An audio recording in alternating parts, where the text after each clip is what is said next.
And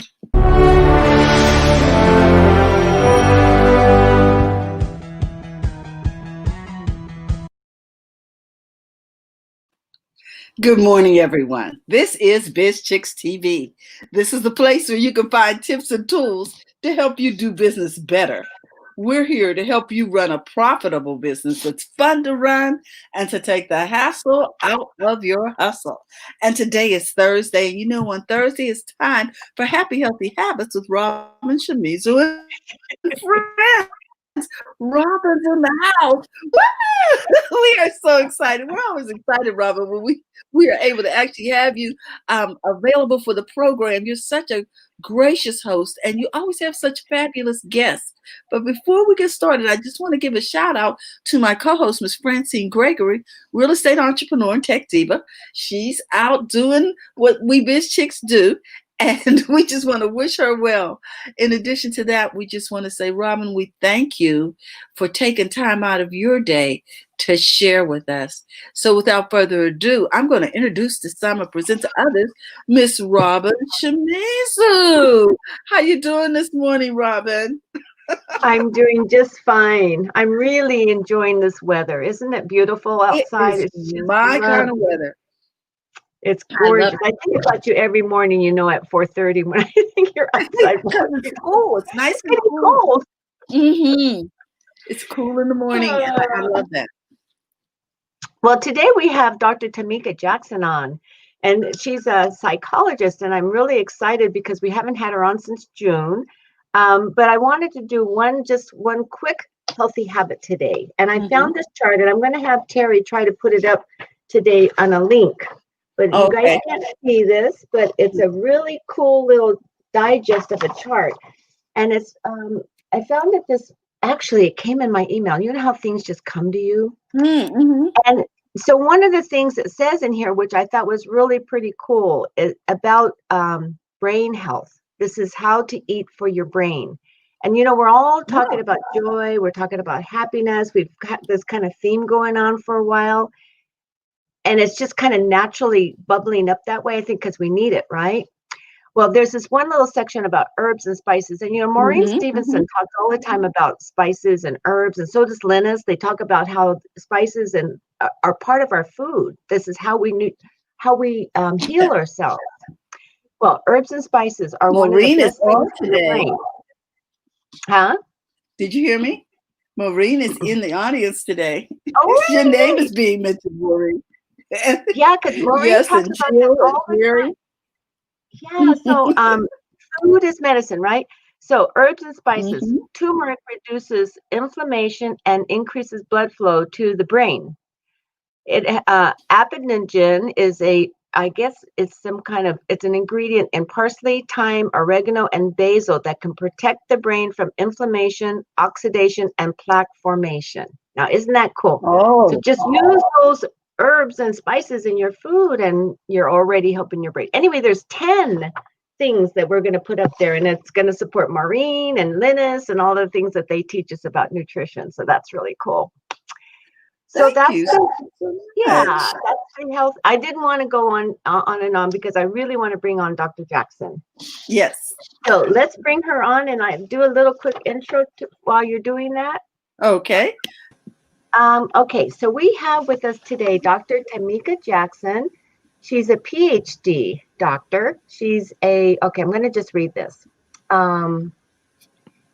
Okay, Dr. Tamika Jackson is a licensed psychologist who is in private practice in Sacramento, and she's been in private practice for over 7 years and over 15 years in the mental health field. She has a master's in counseling from George Washington University in Washington, D.C. She has a doctorate in counseling psychology from Georgia State University in Atlanta. And she has a postdoctorate residency. She did her postdoctorate residency at UC Davis Counseling and Student Health Services.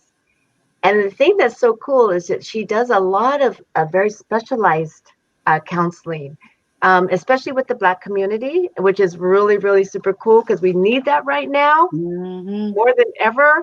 So I'm not going to go into that. If Dr. Jackson, if you would like to talk a little bit more about that and about your journey, we would love to hear about what you have to tell us today in all of your wonderful wisdom. Thank you so much, Robin and Terry, for having me back. I can't believe it's been since June. And so much has happened, right, in that time.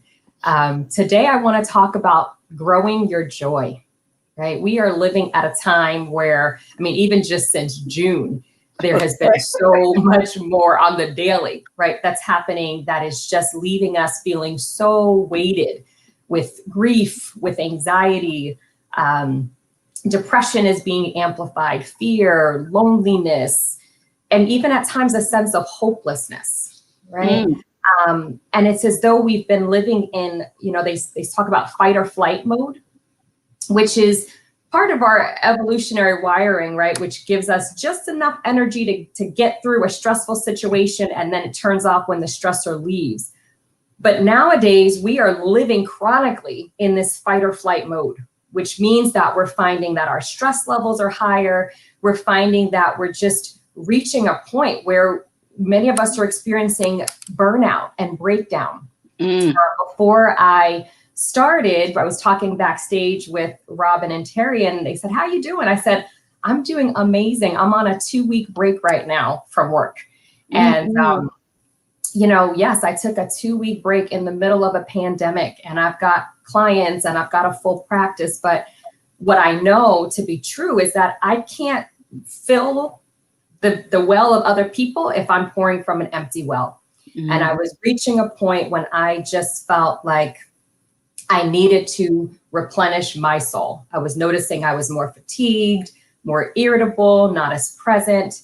And so I just knew that I needed to take care of me so that I can go the distance for the people that I serve.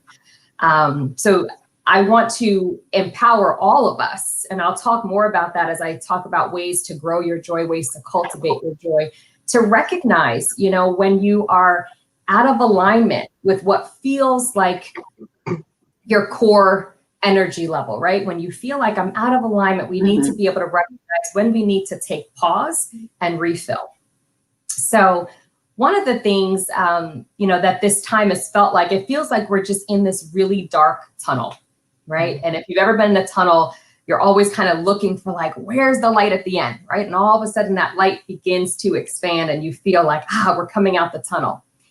Well, we haven't found that light at the end of the tunnel that we're in right now, right? That it just feels like the tunnel keeps getting darker and darker. Oh my gosh. Right? Yeah. And one of the things that's important is to recognize that we can't put our focus on finding the light at the end of the tunnel, but it's finding light within the tunnel.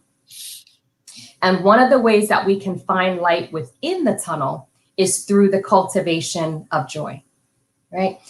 I don't believe in coincidences, y'all. This morning, I opened up my morning devotional, and the first line was, no matter what your circumstances, joy is always present. Something to that extent.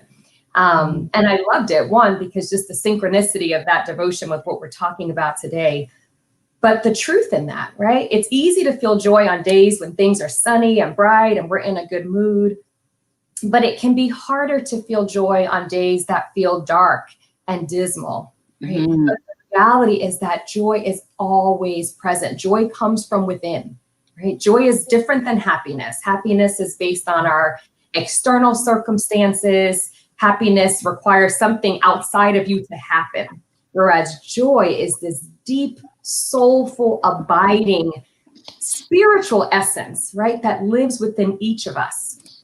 And the passage I read said, even on those dismal days, kind of treat joy as like being on a treasure hunt, trying to find a hidden treasure in a really dark day, right? I want to lead off with a story that I think really amplifies the essence of joy. So there's a story about a wealthy man who was taking his son. He wanted his son to feel a greater sense of humility. And so he decided he was going to take his son on a trip to a country that he considered to be impoverished. So he took his son there and they spent maybe a week there. And when they came back, the father said to the son, "What did you think about the trip?" He said, "It was good." And he said, "Did you learn about how poor people live?" And he said, "Yeah." And so his father said, "Well, tell me more. What did you learn about how poor people live?" And he said, "Well, Dad, I noticed that we have one dog, but they had 4 dogs. And we have expensive lanterns in our backyard, but they had a sky full of stars. And I noticed that we have a fence protecting our home, but they didn't need a fence because they had friends and family that looked out for them and that were protecting their home." He said, "I noticed that we buy food from the store, but they grow their food." He said, "I noticed that we have technology to keep us entertained, but they were entertained in just being in spiritual connection with each other." And the father was just stunned. And he was left speechless. And the son said, "Dad, thank you for showing me how poor we are." See, And I now, just, there's a perspective, is it not? Now Maureen is thanking you. She says, thank you for the valuable information. And we had a comment earlier when we were talking about the herbs from Cecilia. I think it's just so important to grow your joy. absolutely. What can we learn from this story? Yeah. Guys, So, we live in a culture where happiness is commodified, right? We're constantly thinking of, where can I buy my happiness, right? And what I love about this story is it distilled joy down to just love, connection, right? Relationships, connection to the earth, connection to each other. That's where true joy comes from. It's not in Amazon.com, right? It's not in these outer experiences that we try to create for ourselves. So I want to talk about 10 ways that we can cultivate joy. But before I go into that, I'm curious, Robin and Terry, when you think about joy, what are some examples of what brings you joy? Something, when I think about joy, I think about what makes me smile. You know what I'm saying? Like, yeah, it doesn't take much to make me smile. People ask me, how's it going? And I'm like, it's always going well. Are you having a good day? Everyone I get to see today. Yes. So Yeah. that's and what I can tell about you, Terry, is that you embody joy, right? So you don't even need to search for it because it's a part of who you are. It really is. Yeah. I don't know where it comes from. I just know that when it's missing, I can tell. Absolutely. Absolutely. How about you, Robin? How do you cultivate joy? Well, when you say it that way, I'm kind of thinking about my day yesterday, and I had 2 really wonderful moments with my mother. I took her to the doctor. She's 97, and she's just healthy as a horse. And I took her to the doctor, and she was making him laugh, and they were joking because she's gained a lot of weight. So she's got this little roundness in her tummy. We were trying to get her to get a little bigger. So he was all happy with her, and he said to her, "I love how you make me laugh," to her. And I just thought that was so wonderful because they were just interacting, this young doctor and my mother. Yeah. And then last night we were sitting around the table, and I says, "Mama, we got to cut your fingernails." She goes, "I can do it myself." I said, "Well, okay, let's do it." So I took a video of her clipping her nails herself, and I thought, this is really wonderful. So it's those little things that make me really laugh. And Absolutely. I find a lot of joy in her because she's a joy. God bless her at 97. Yeah. Wow. Yeah, I'm very, very blessed in that way because she's a lovely person and easy to take care of. And yeah, she brings me a lot of joy. She's a lot of work too, how it all is. But Yeah. That's the good thing about this program, Tamika, because you don't appreciate those little moments of joy until you really acknowledge it, right? So you made me back and think about my day yesterday, and I thought, yeah, that was a really great day. So thank you for that. Absolutely. Thank you both for sharing. And I think you both acknowledge that, joy is something that is captured in the simplest, most ordinary moments, right? Mm-hmm. It's not these extraordinary experiences that we have that are bringing us the joy, right? It's in the connection to other people. Like both of you acknowledge, just smiling and connecting to laughter, right? Yes. And Cecilia says, wow, that story brought tears to my eyes. The one that you told before we started. Yes. It really puts things into perspective, right? It really puts things into perspective. I remember when my dad was in the hospital before he passed away, and he was sort of in and out of consciousness. But one of the things he said to us was, he dropped these little pearls of wisdom, and he said, smiling is important.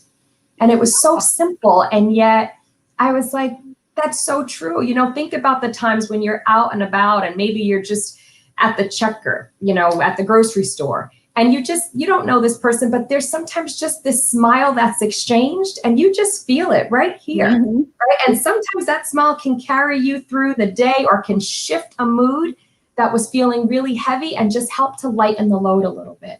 So definitely smiling and laughing. What I want you to do, and you don't have to do it right now, but I want you to, at some point today, make a list of 10 things that bring you joy, right? 10 things that bring you joy. And I ask my clients this a lot of times, and many of them struggle in answering this question because we're so focused on, especially as women, taking care of other people, right? That we don't always think about what brings me joy. And when's the last time that I allowed myself the privilege of being able to tap into these experiences? Sometimes we leave joy at the end of our to-do list, right? I've got to get this done. And if there's enough time, I can do this. Or I got to work through the week really hard, and by Friday, I can feel my joy. And I want to empower you to, recognize that joy is something that you can and you should intentionally practice every single day. And like we're acknowledging, it doesn't take a lot. So let me begin to, let me pause there. You want to do that? We got some comments. And the other thing is, if it doesn't make me smile, it doesn't get to go on the list. So here, Cecilia says, it brings me joy when I see my 3 daughters having a great time together. They are each other's best friends. The youngest is 30, 34, and 38. I love that. She's saying she gets it from family, just like you said. Absolutely. Relationships, right? I mean, and I think that's one of the gifts that this time that COVID has brought us is that it's really helped us to see what's really important in our lives now that the distractions are gone. And really, a lot of that comes down to relationships, the people that are in our lives, the connections that we share, and how that feeds us. So one of the first ways is connecting to nature. Right? There are so many ways to connect with the abundance, the lavishness that exists for us in nature. Right? You can go on a walk. You can go and just listen to the wind, the wind on the leaves. Right? Taking some time to go to the ocean and just listening to the waves crash, maybe taking a book and being near the river. There's so many things that you can do in nature. Even hugging a tree. And I remember a couple years ago, Dr. Shakanda Rogers, who was here a couple weeks ago, we were going to a Qigong class to help de-stress. As soon as we got there, the instructor invited us to go hug the oak tree that was on the property. And y'all, I had never hugged a tree before. I'm from the East Coast, so I hadn't done that. It's not a East Coast thing. But, we said, hey, let's go ahead. And when I tell you, when I hugged that tree, after I was able just to get out of my head and just be with the tree, I just felt this sense of peace, of calm, of connection, almost as if the sacred still part of me was connecting to the sacred spirit of this tree, almost as if I was hugging an ancestor, right? I recognized the wisdom, the years, the history in this tree. And I just had a moment that was really, both shared a moment that was really powerful. So just being in nature, right? They even talk about how if you can stand barefoot outside on the ground, in the grass, in the dirt, on concrete, there's actually, scientific evidence that there's an exchange happening between the earth and your body that actually helps to uplift your mood, helps to give energy, reduces inflammation. So even just 10 minutes a day barefoot outside can really create this spirit of joy within you. Wow. And now we're usually outside with our shoes on, the rubber's blocking that. So sometimes we just have to get back to basics, right? What some of our early ancestors used to do. You got some comments coming in here. Okay. So Maureen says, my gifts from COVID is the connecting with nature. And I'm not sure what this little icon is, I guess, and trees. Like a tree. Okay. Yeah. And then Jill says, yes, nature. After the air cleared from the fires. I hear you, Jill. I was so grateful to see the stars in the sky again. I look at the stars almost every night before bed. Yeah, because when something leaves us, we can appreciate it more. Let's see. Absolutely. She says, this brings me so much joy, Doc, just talking to you. And grounding with nature. She says, like you said, standing barefoot on the soil. I think Linus talked to us about that once, didn't she, Robin? Yeah. That's right. Yeah, Linus has talked about us going outside and just standing in the lawn for a few minutes every day. And it shifts your energy. Yeah. Because there's so much beautiful energy that comes from the earth, right? And it all circles back. So that's and I've been watching Maureen. By the way, Maureen, I've been watching you out there in nature. She's been on the lakes and she's been everywhere. It's been so fun to watch her. Good for you, Maureen. Yeah. And thank you, Maureen, for taking us outside. Yeah, Maureen, it sounds like you know what's up. It sounds like you definitely know what's up. And for me, connecting to nature has also been a way of securing my joy and grounding. I take a walk every morning about 4 miles and just allow myself, even though I go on the same path, each day I notice something different, something I hadn't seen before, just because I'm paying attention, right? Another way, the second way, is practicing gratitude. Last time I was here, I did a whole talk on gratitude, right? The more we look for the good in our lives, the more the good shows up, right? And actually, there's been studies done that show that if you just create one thought each day of one thing I'm grateful for, right? Just one thought over a 30-day period, you actually will start to rewire the neural pathways in your brain, right? We often have this negative bias where we're looking for what's wrong. And some of that's evolutionary, and there was some value to that. But now it's actually keeping a lot of us in really depressed, stuck places. So just one thought of what am I grateful for today, right? And the more you, like, as I said, the more you begin to acknowledge it, the more and more things find you, and you just feel this sense of abundance. It shifts you from this feeling of lack and scarcity to, wow, my life is so full, so rich. Goes back to that story, right? Like, this man is thinking that these people were just poor because they didn't have all of the amenities that we have here. And these people were rich in connection, in love, right? A third way of growing your joy is through meditation, right? Connecting to your inner self, taking time to just be still. And a lot of people will say, I don't know how to meditate. I don't know how to shut my brain off. Right? Well, the goal isn't to actually shut your brain off. I don't think you can. That's almost like asking your eyes not to see, right?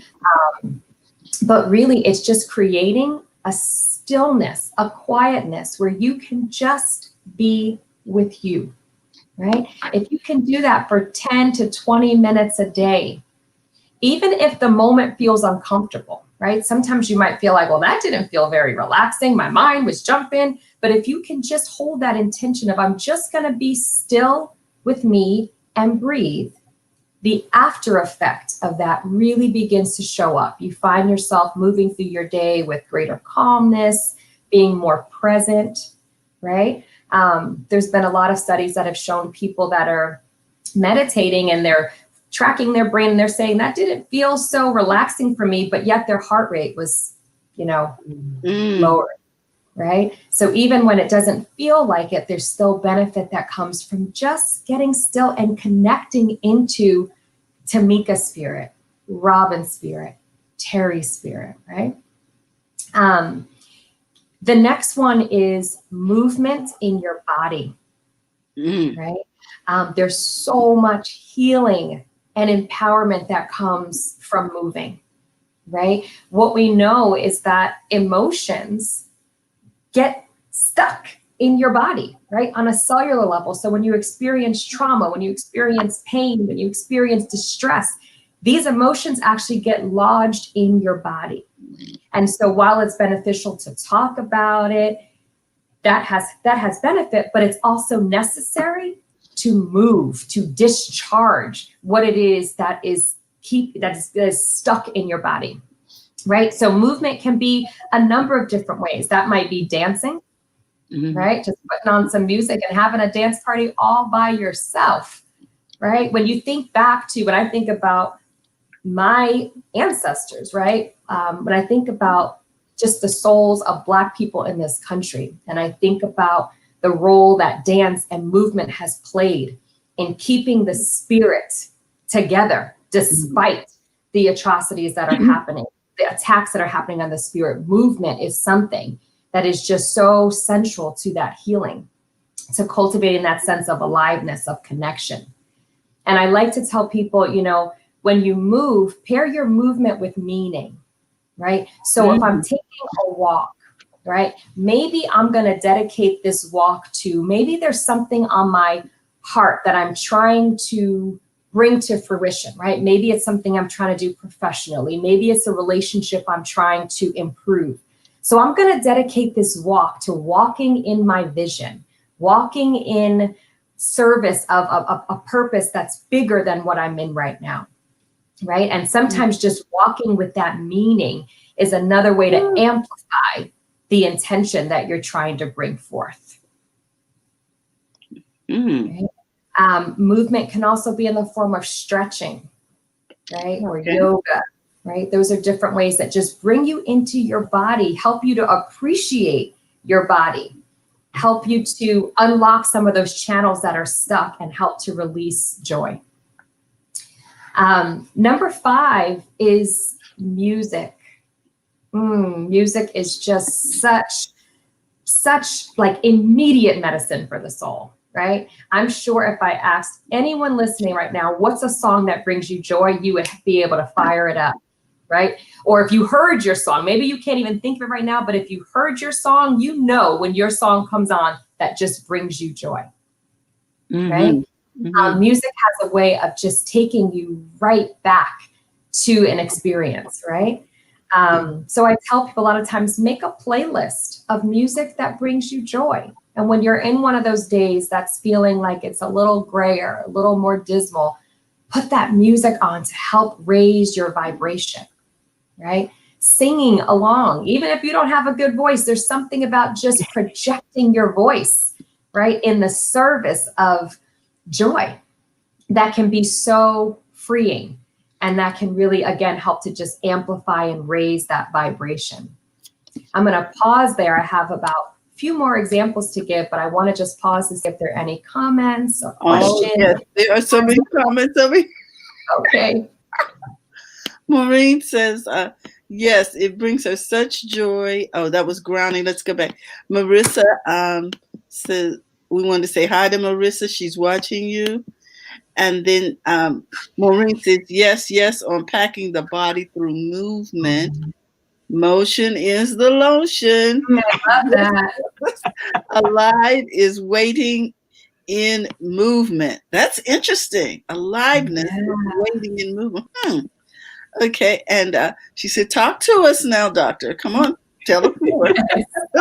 I love that. Motion is lotion. That is Isn't that right. nice? It just helps things to just move with greater ease, right? It keeps us from being so stale and stuck and stiff. So I love that. Thank you for that, Maureen. You know, the other way, number 6, is paying attention to what content brings you joy. You know, especially right now where we're taking in so much content that just weights us, right? When we turn on the news, we're just flooded with negative, toxic images that evoke feelings of fear, anger, rage. And while we want to stay informed, we also want to be really protective of our spirit, right? And mindful of the importance of balance of what we're taking in. So thinking about, you know, paying attention. When's the last time I took in some content that makes me laugh, that makes me smile, right? Maybe it's a movie. Maybe it's a particular video. I have some videos on my phone that I've captured from family gatherings that just, I could watch it over and over and I laugh just as hard every single time, right? So paying attention to what's the content that I'm taking in, right? And giving ourselves permission to feel those things.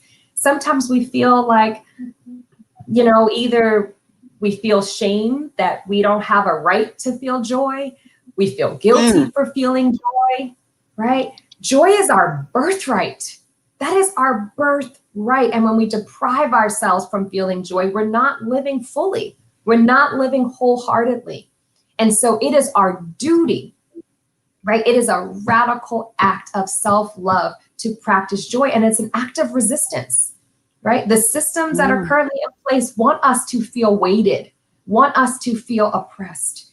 But making space for joy is a way to resist and say, not today.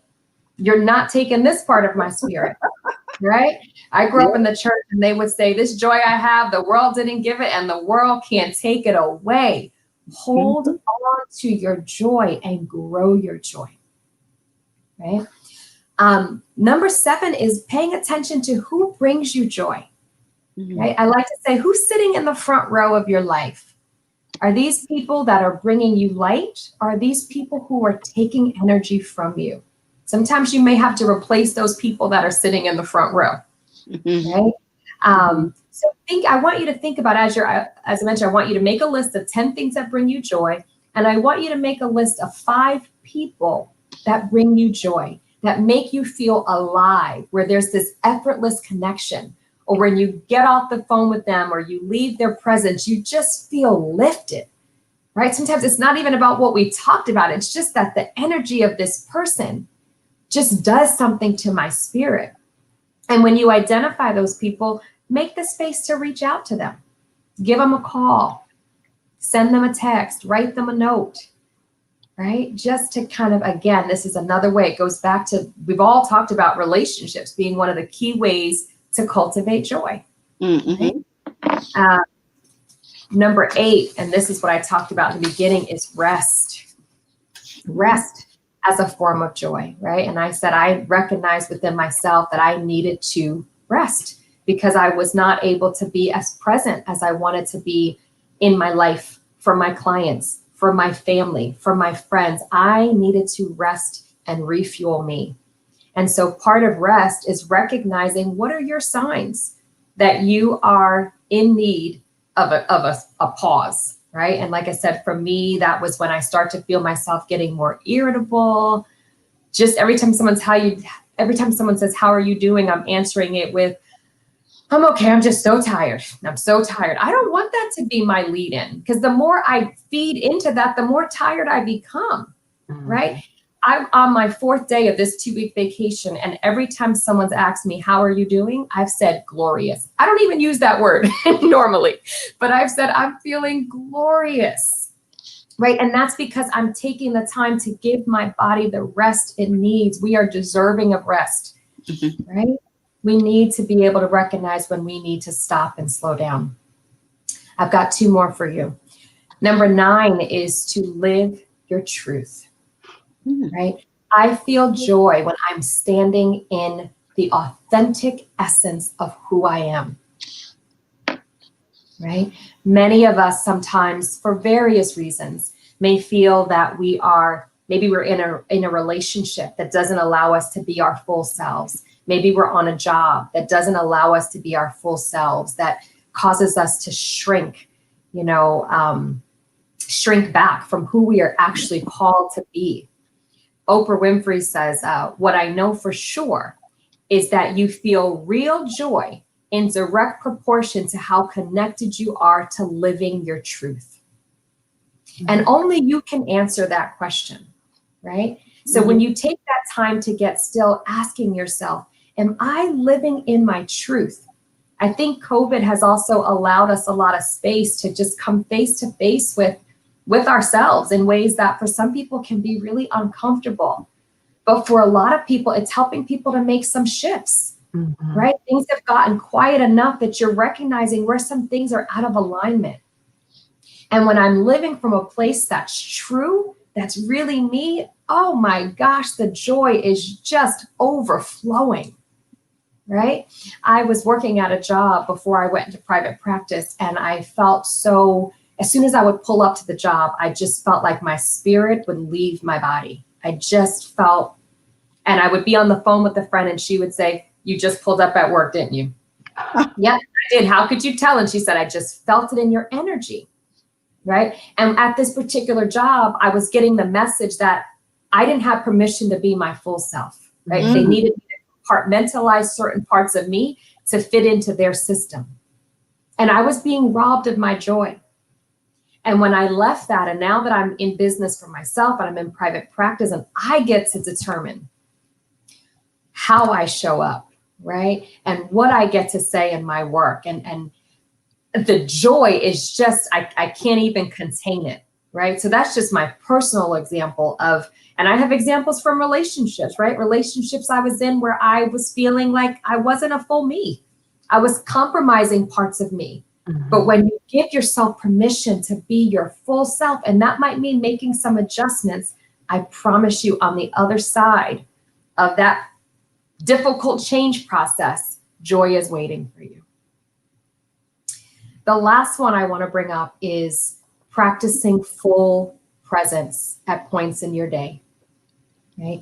We've gotten really good at multitasking, right? Because there's demands are coming across. Exactly, Robin. So they say, right? Probably not so good as we think, but kind of like a computer screen where you have multiple tabs open. That's how we're moving through life, right? Rarely are we fully in the moment that we're in. You know, we might be in the moment, but I'm thinking about something that happened yesterday. I'm worried about something that might happen for tomorrow. I'm thinking about something that just happened an hour ago, but I'm not here, right? But when I practice full presence, mm-hmm. I'm able to unlock joy because I'm able to appreciate all that's here for me in the moment, right? So one example of that is just eating, mindfully eating, right? Mm-hmm. Many times we are eating just for the sake of getting some sustenance and getting right back to whatever it was that we were doing, right? And not taking the time to just savor and enjoy the experience of nourishing your body, right? Somebody once said to me, before you eat, just take 3 deep breaths, just 3 deep breaths before you eat. And it just helps you to slow down and to be fully present, to enjoy that moment. Even being with our loved ones, right? A lot of times with my daughter, I'll be playing with her, but it's in between clients and my phone is near me and she can feel that energy. Even though I think I'm here with her, you know, she's like, Mommy, put your phone down. She literally has taken the phone and putting it in another room because I need you here. And when I allow that stuff to block out and I'm just fully here, my gosh, I'm able to just connect with the joy of her spirit, right? It feeds her and it feeds me by being able to bring presence to a moment. And if you recognize that I'm not fully present, all it takes is just taking a deep breath and just bringing yourself back into the moment, right? And you can do that as many times as you have to, because it is very easy for us to slip in and out of presence. Yes. It's normal, right? So I hope that this was helpful, these tips on ways to grow your joy. The last thing I will say is, as I mentioned, joy doesn't need to be something that you save up for, right? Like if I get everything done, I'm gonna save up and I'm gonna feel some joy by the end of the week. If I can get all these things done, joy needs to be just like the air you breathe. And as I said in the beginning, even on the hardest days, joy is there in your day waiting. It may be a small moment, right? It may just be someone's smile, right? It may be feeling the sun when you walked outside, or smelling the air, like Jill said, right? With the fires clearing. Whatever that is, ask yourself each morning, right? What is my intention for joy today? What can I offer myself today that would bring me joy? Right? Just each day, what's one thing I can offer myself that can bring me joy? And the more you feed that, the more that joy is going to grow, and the more you begin to embody joy. And the more you can say, whatever state I find myself in, I have learned to be content. So that's what I've got today, ladies. Thank you so much for having me. And thank you, audience members, for your thoughtful comments, your participation. And I hope we do have 2 comments that I'd like you to see. Sure. Maureen says, thank you. I've been singing.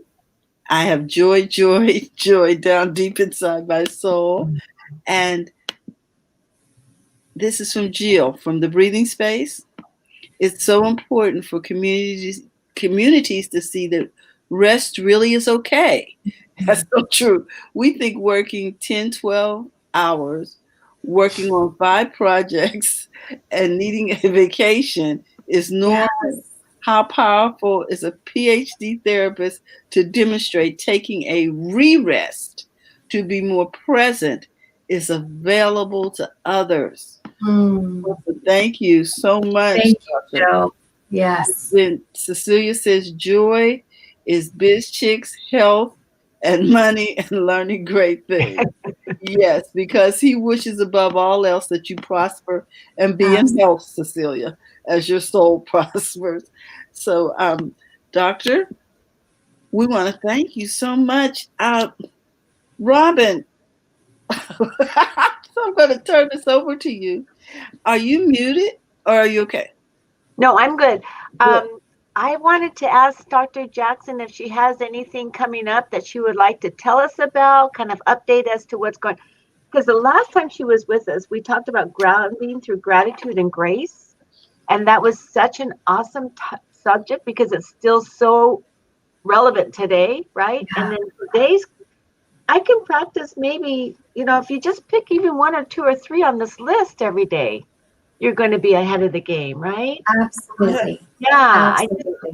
I love the list. It's very, very comprehensive. And it also kind of pulls it all together from Linus and Maureen and a lot of people that we have on the show. It's nice. It's a very great list. Thank you so much. And Maureen said this was awesome. Oh, thank you, Maureen. We have something in November that you were telling us? Yes, I do. So November 20th, that's a Friday night from 7 p.m. to 9 p.m. I will be doing a workshop called Grounding Through Gratitude. And this is a workshop specifically created for Black women to be able to, I'm recognizing the importance of self-care, but also communal care at a time like this. So you can find the event on my Instagram page, which is core_love, my Facebook page, core_love, or you can go to Eventbrite and purchase tickets there. Okay, and what's the name of the event? Is it called Grounding Through Gratitude? Through Gratitude on Eventbrite? Okay. Yes. That's awesome. And we can put it up in BizChicks too, huh, Terry? And, and different platforms. Send us the links. We can, or I'm sure that you are already a member of BizChicks. If not, guys, you can join BizChicks by texting 33777, texting biz to 777. I'm going to put that up here. And we would love for you to put that in our group page, if you would, Doctor. Sounds good. Thank you so much. So we can Appreciate it. be a part of that event. And it's November 7th. November 20th. November 20th from 7 to 9. Correct. Got it. Yes. Okay. Thank you That's so much. timing. Perfect timing, Thank right before you. Thanksgiving, and encouraging people to be, yeah. Oh, awesome. That's neat. To be Great. thankful. Thank you so much. We really appreciate you. And Robin, I don't know what to say. You always have such great guests. I know. I really look forward to Thursdays because I know I'm going to learn something new, and that we're just going to walk away with something that will help us to live longer. You know, it doesn't matter how much wealth you have if you can't enjoy it. So being healthy is extremely important, and being healthy is also treasure. So treasure your health and listen to what the doctor said. Can we listen to the professionals? Okay. Take some time out for yourself. You know, they say in America, it was one of the few countries where vacation days go unused at such a high level. We just leave it, on the table because, it starts over in a lot of jobs the next year. So it's just money on the table. So take some time out. Thank you so much. And Maureen wants you to know, Doc, that this was awesome. Oh, thank you, Maureen. Thank you again. Maureen is awesome too. Next week, we have another awesome guest. We have Linus with Mullins, who will be with us next week. We haven't seen her in a while. No, we haven't. And so really excited to have her back. So next week we get to learn something new from Linus. So that'll be fun too. Fantastic. Yeah. All right, ladies, remember tomorrow is Friday. And on Friday, we talk tech in English on Biz Chicks. So tune in, join the conversation, bring your questions. We'd love to have you right here, 8 o'clock tomorrow, talking tech in English. And with that, we want you to remember to go to the front of your own line, and we'll see you soon. Bye-bye.